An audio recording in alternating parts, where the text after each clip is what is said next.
What's up guys? Hari ini kita bersama dengan orang pahlawan yang hebat, iaitu apa?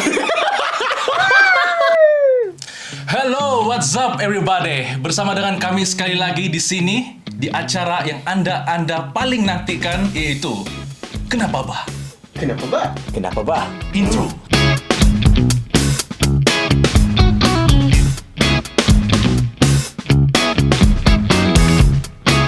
Oke, sebelum kita meneruskan rancangan kita pada hari ini di dalam Kenapa Bah, ada lebih baik kita berkenalan dengan tetamu ataupun geng-geng saya di studio hari ini. Yeah. Let's go. Oke, nama saya Harry Perengau dan saya di Church Super Breakthrough Assembly iaitu SBA, dan juga saya di dalam pelayanan adalah di dalam Youth Connection, dan juga saya berasal daripada Sarawak dan lama tinggal di KL ni. Wow. Bagaimana dengan kamu teman? Jom, saya rasa kau harus begitu dengan mereka. Dari bila kau tinggal di KL? Oh. So kau bilang kau asal dari Sarawak kan? Ya. Coba kita dorang. Oh, Fun fact. Saya dari baby lagi saya tertinggal di KL. Dadak KL, so boleh cakap dadak KL lah. Wow. Smart loh. Semua weh. Halo semua, perkenalkan, nama saya Craig Maxwell. Saya berasal daripada Kota Belud, Sabah, ataupun lebih spesifik di Kampung Purwogis. Saya beribadah melayani di gereja DUMC Bahasa, dan saya terlibat di dalam pelayanan praise and worship dan katakan sedih. Oh haleluya Tuhan. Tuhan kau zaman. Aduh, apa? Oke, jadi saya terlibat di dalam pelayanan praise and worship, khususnya di dalam pelayanan Muda-Mudi. Jadi di DUMC Bahasa saya adalah ketua Muda-Mudi di sini, and it's an honor untuk dapat melayani Tuhan di bidang ini. Ya. Okay, shalom. Nama saya Wagner Daniel. Saya adalah lead pastor di gereja SIB Life Petaling Jaya. Dan saya berasal dari Lawas Sarawak, dilahirkan di Lawas Sarawak, membesar di Sandakan Sabah, tetapi berada di Semenanjung sejak tahun 99. Sudah lahir kan waktu itu? Wow. Saya masih baby waktu itu. No lah. Masih muda. Ya. So, terima kasih kerana menjemput saya bersama-sama dalam rakaman ini. Yes. Okay. Tangan guys. Round. Okay guys, sebelum kita pergi ke topik seterusnya, kita akan main dulu game, iaitu icebreaker kita. Iaitu kita ada soalan di sini. Soalan yang korang bagi yang sebelum ni, video ni kita orang ada sediakan. So kami akan menjawab soalan anda. Wow. Apa ini?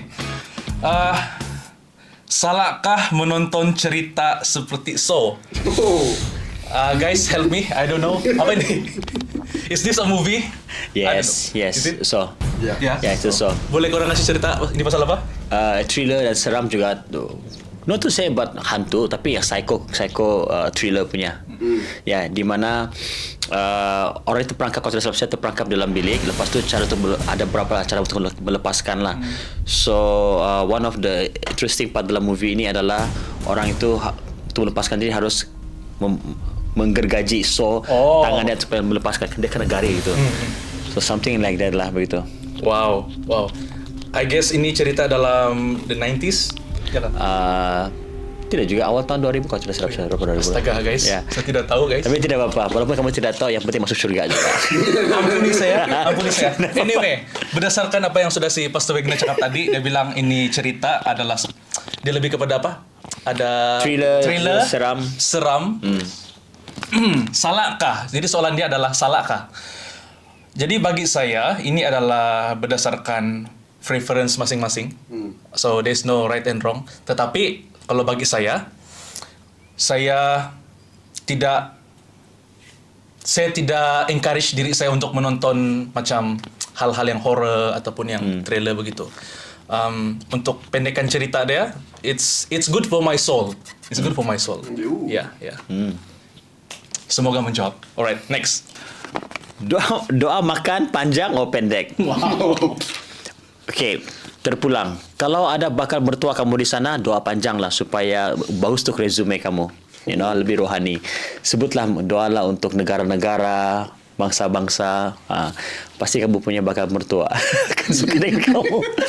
But on a serious note, it's not about panjang atau pendek. It's about the quality of the prayer lah. Kita bersyukur. Tujuannya untuk apa? Bersyukur kepada Tuhan untuk makanan yang ada dan sebagainya. So of course, menjadi budaya kita di Sabah Sarawak, kita selalu akan doakan Tuhan berkati tangan-tangan yang menyediakan. So kita diberkati, tapi kita juga ingat orang-orang yang menyediakannya. So panjang pendek itu tidak ada masalah. Of course, kalau lapar doa pendek lah begitu.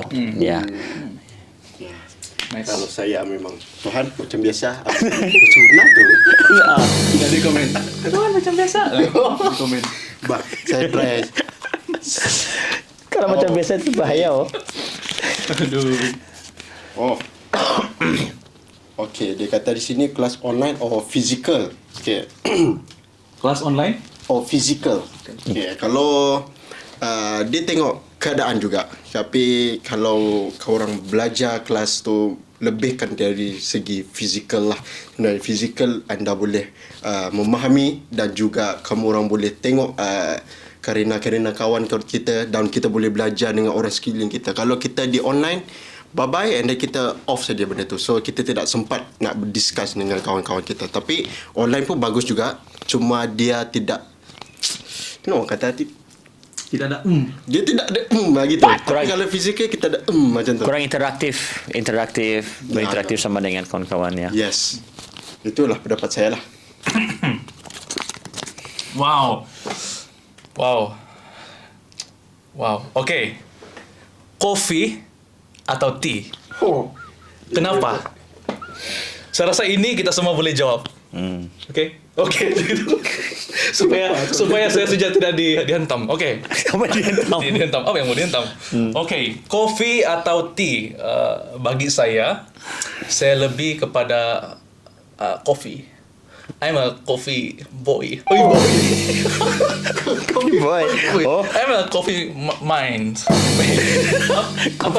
Coffee boy itu tukang-tukang kena kulit pergi buat. Okey, buat kopi. Coffee boy. Itu pula tu. Okay. Saya lebih suka kopi berbanding dengan tea. Tidak, saya tidak against tea. Saya pun minum tea juga. Tetapi kopi terutamanya di waktu pagi itu akan sangat boost saya punya energi dan juga tenaga saya untuk melakukan pekerjaan. That's it. Right. Drop the mic. Ada sejak. Okay. Drop the mic. Okay, so this is next question. Baca Alkitab di buku or di dalam phone? Wow. Soalan yang baik. I love this. Okay, whoever yang jawab tanya soalan ini bagus. Saya personally suka baca Alkitab yang buku. Okay, of course convenientnya adalah di phone dan sebagainya. Tetapi kalau di gereja kami, kalau setiap kali kami berkhotbah di hadapan mimbar, kami akan buka Alkitab. Sebab apa? Kalau orang melihat itu Alkitab itu kan orang tidak akan ingat social media, orang tidak ingat apa-apa yang lain. Orang ingat Alkitab. Dan juga bila kita membaca kita yang buku, kita sentuh itu perkataan Tuhan, the words and then the pages, the smell and everything. Dan itu bagi saya pribadi itu membuatkan saya lebih macam mendalami firman Tuhan itu. Tapi kalau berbicara mengenai convenient, di phone lah. Dan lagi satu juga, saya percaya banyak yang ada di sana yang sudah terbiasa dengan ini. Kalau saya bayar ada Alkitab buku, saya tanya kamu, di mana Habakuk? Kamu datang mana Habakuk? Tunggu page begitu, So again, it's another thing. Kalau dengan ada buku secara fizikal, buku Alkitab secara fizikal, membantu kita untuk tahu kitab-kitab dalam Alkitab kita. So, dua-dua pun juga boleh digunakan. Namun bagi saya personally, kenapa saya pilih buku, dia lebih kepada untuk menjadi teladan. Bukan saja untuk anak-anak saya, keluarga saya, tapi juga untuk jemaat. Supaya ingat bahawa firman Tuhan itu bukanlah sesuatu yang sama seperti social media yang kamu boleh off dan sebagainya, tapi ini memang ada di tangan kamu, dan kamu boleh sentuh dan hidup bawah dia, so something like that. Saya mau bersaksi di sini. Kamu tahu ah, saya ini berdasarkan pengalaman ya. So masa khotbah kan saya guna handphone. Kemudian tiba-tiba muncul di notification saya. Yeah. Ting ting Instagram. Jadi kamu tahu saya punya tangan tuh yang bergegar. Mau tekan nih. Last Beginilah tangan kau nih. tertekan dan saya cek saya punya sosial media. Waktu khotbah guys. Waktu khotbah. Saya pun manusia biasa. Ya. Tapi bagi orang yang terutamanya anak-anak muda ataupun siapa saja yang selalu bagi alasan tidak dapat baca Alkitab lah sebab saya tidak ada buku Alkitab. Nah, yang di handphone kamu orang tuh yang kamu orang boleh like bila-bila saja boleh baca, kenapa kamu orang tidak boleh make time untuk baca? Ya. Jadi basically di zaman sekarang tidak ada alasan sudah kau bilang kau tidak boleh baca Alkitab. Betul. Kan? Betul. Saya tidak dapat jawab dia. Sport or e-sport? No. Oh, ini boleh nih. Okay. Kalau saya memilih, sebenarnya saya memilih dua-dua lah. So dia ada kelebihan kalau bagi pribadi saya. Saya sport ni moto aktif saya punya badan, ya untuk sehat tubuh badan lah. Okay. Supaya saya boleh melayani sampai ke tua-tua nanti bila tua-tua nanti keras begini. Sado. So kalau e-sport bagi saya saya tidak mengambil itu macam lebih lah macam tu. Saya just main-main untuk fun-fun bersama-sama dengan teman, dan juga kadang-kadang ada game yang boleh buat saya berfikir yang macam meluas macam tu. So dia macam wow. So ada mat jugalah saya macam contoh chess ke ataupun yang macam yang berfikir lah macam tu. So dia membantu bagi otak saya fresh juga untuk e-sport ni. So itulah pendapat saya lah. Saya rasa ini Pastor Wigner boleh tambah sedikit dia punya perspektif sebab saya tahu Pastor Wigner dia sangat aktif di dalam aktiviti lasak di luar. Pastor Wigner boleh cerita? I think both. Okay. Sport itu kalau dia physical, and then itu mempengaruhi kamu punya otak juga begitu, and then of course kamu pergi keluar daripada rumah dan buat aktiviti di luar, dan ini of course ada challenges dia sendirilah. Kalau kamu tiada geng begitu mau buat aktiviti sendiri pun macam tidak syok. Tapi ini bagi saya personally, sports yang keluar ini melatih disiplin diri. Yes. Kalau e-sport, of course kamu boleh main sendiri, main dengan kawan-kawan online secara online, bagus juga. Dan jadi ada pros and cons lah. Ya, dua-dua pun juga boleh adiktif. Tetapi selalunya kita dengar yang e-sport ini yang membuat orang sangat ketagih sampai lupa tanggungjawab, lupa kelas dan sebagainya begitu. So bagi saya kalau disuruh pilih mana satu, sports atau e-sport, of course lah sports begitu. Ya. Dari saya mungkin saya ada perspektif yang lain lagi sedikit. Memang kedua-dua ini saya aktif. Kalau di sport saya lebih kepada badminton. Jadi kalau di gelanggang tuh saya digelar sebagai lencong weh. lencong weh. Anyway, serius. Saya main badminton, masih aktif juga. Salah satu juga saya bersyukur dengan aktiviti macam badminton. Bukan saya dapat bermain dengan kawan-kawan dari macam geng-geng yang sama, tetapi dapat berkenalan dengan kawan-kawan yang mungkin di luar begitu, yang saya tidak pernah jumpa atau kenalan baru. Jadi dapat berkenalan dan mungkin kita boleh share our life lah begitu dengan mereka. Yeah. Tetapi interestingly di dunia e-sport dalam beberapa tahun ini saya coba bermain e-sport lah. Jadi salah satu game yang saya main siap-siap Call of Duty dan juga Mobile Legend. Wow. Okay? ML. So apa yang interesting adalah saya tidak pernah sangka bahwa e-sport boleh mempertemukan saya dengan sahabat-sahabat, bahkan cousin sendiri, keluarga yang saya sudah tidak jumpa mungkin like 10 tahun, 5 tahun begitu. Wow. Tidak jumpa sejak saya datang di Semenanjung. Wow. Tidak pernah jumpa. Dan suddenly di for example di ML begitu, kan saya kasih connect saya punya account dengan Facebook. So basically semua kawan-kawan yang di Facebook boleh nampak kalau saya main ML. Then wow, saya terjumpa dengan cousin saya. Wih, wah kau main ML kah? Ya, saya main. And then bercerita, and then tanya apa kabar segala macam. Dan so di e-sport juga kita boleh on on audio, apa itu kita boleh bercakap.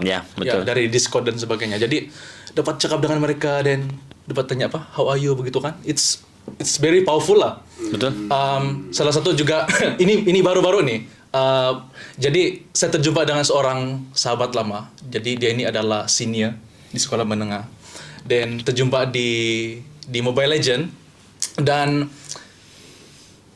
kami berfriend, kemudian main dalam 1-2 game begitu dan kemudian dia personally chat saya. Dia bilang, Max, kamu di mana sekarang? Saya cakap, saya di KL. Kemudian dia cakap, kau terlibat gitu dalam missionary itu. Dia bilang, apa arti dia missionary ini lah? Pelayanan dia bilang. So, wow, bermaksud kan, orang lihat hidup kita begitu. So daripada sana macam kita ada akses dan juga kita boleh menjangkau mereka lah macam gitu. So betul. I think spot dia it's powerful untuk kita pakai untuk. Right. Okay. Kamu lebih rela bekerja sama dengan orang yang banyak cakap tetapi tidak buat kerja, atau dengan orang yang tidak ada komunikasi atau tidak pandai berkomunikasi dengan baik tapi boleh kerja? Mungkin ini dari Pastor. Good questions. Saya lebih suka orang yang tidak banyak berkomunikasi tapi get things done, yang bekerja. Kerana saya sendiri yang banyak cakap. So it's okay. Saya boleh berinisiatif, saya boleh tanya. Of course, memang stres dia adalah kerana kita sendiri yang harus berinisiatif tanya what's the update dan sebagainya. Tapi bagi saya, in the end of the day, kita ada tugas harus disiapkan. So saya akan pilih orang yang dapat menyelesaikan tugas daripada orang yang okay, no problem pastor, okay, tapi tidak dapat apa-apa. Jadi saya yang stress, end up nanti saya pula harus buat semuanya. So saya pilih yang the second one lah, yang tidak berkomunikasi atau kurang tapi melakukan kerja. Eri, macam mana? Kalau saya pilih yang tidak banyak cakap tapi dibuat kerja. So tujuan saya adalah saya mau kerja tu siap. So bermaksudnya saya kena mencari orang yang buat kerja, tapi kalau dia tidak bercakap pun tidak apa, saya boleh bercakap dengan dia begitu. Tapi akhirnya dia telah buat kerja. Okay. I think saya pun memilih yang kedua, yaitu orang yang tidak pandai bercakap. Tidak pandai bercakap. Lain pula tidak pandai bercakap tu. Tidak ada komunikasi yang baik. Tidak ada komunikasi yang baik dengan tim. Tetapi dia pandai buat kerja. Karena bagi saya, dia boleh di-train. Dia boleh di-train. Dan kalau dia di-equip, dan dia juga mau inisiatif untuk mau berubah dan menjadi baik. Dan saya percaya dia boleh menjadi seorang leader yang bagus lah untuk ke depan. No!